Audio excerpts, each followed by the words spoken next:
The U.S. Congress is taking up immigration reform.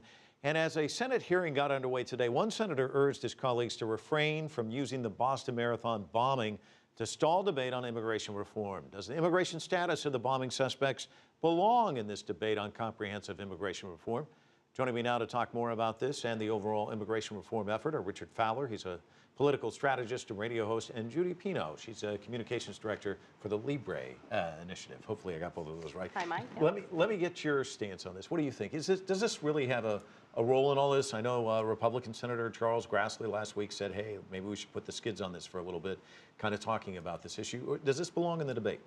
Look, it's unfortunate that it's become politics as usual. We were actually invited to a meeting with some members of the Gang of Eight, and we recognize that central to this legislation is the security of the nation, is border security. So, of course, some people are going to sound the alarm because the status quo just hasn't worked.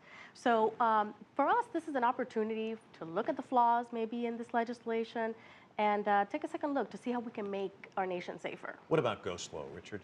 Well, I don't think we can go slow. At the end of the day, I think the fact that we had this Boston massacre, it should push us forward to create real and true lasting immigration reform. You look at it, you look at Boston, you look at what 9/11, and you realize in both those situations, the immigrants were the ones that were the system failed, and that's why we're in the situation that we're in today. And we can't afford for the system to fail again. There's 11 million Americans in the shadows, and they don't have time to wait. We need to create solutions right now. 11 million in the shadows, and yet these two guys were not in the shadows. I mean, they came here legally, right? Correct.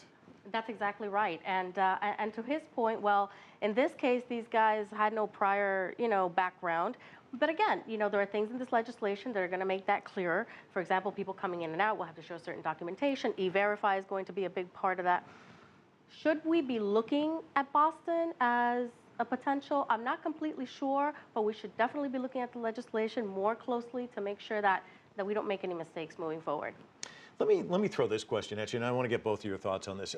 If Republicans do want to kind of put the skids on this and kind of slow things down, it kind of brings out this question of democracy to me. 71% of the latest USA Today polls say that they want immigration reform, that if people are here illegally, if they can meet certain criteria, they should be able to have legal citizenship. 92% supported background checks in the CBS New York Times poll. The Republicans kind of stymied that, and now they seem to be trying to stymie the immigration reform. And it seems to me that not only are they trying to, be in opposition to the President of the United States, which obviously they're the opposition party, but they're not really doing what the American people want, are they? Well, this is what's going on in the Judiciary Committee is a hearing, you guys. People are going to have opinions. People are going to say things. Let's not generalize. Oh, Republicans, don't want immigration reform to move forward. It's absolutely not true. Let's remember that this bill is a bipartisan bill.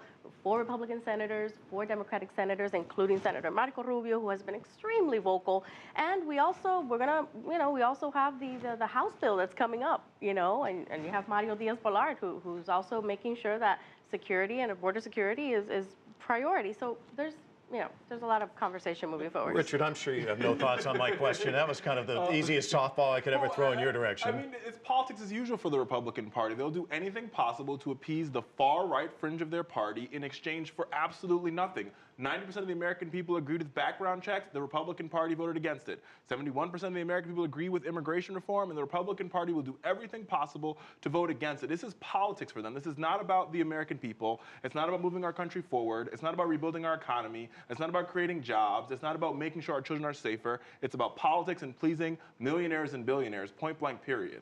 Judy, what's going to happen with this? How long is it going to take, and what kind of form of immigration reform are we going to see, or are we going to see it? Again, look, let's not generalize. I think the time has come. I think both parties. No parties have done anything. Democrats haven't done anything either. No, now let's recall. Look, Dick Durbin introduced the DREAM Act almost 7 years ago. George Bush supported the DREAM Act, and Republicans blocked the DREAM Act almost 4 times in Congress. we should also make sure we don't put anything strange in the bill or anything that's going to purposefully to delay the progress of this bill.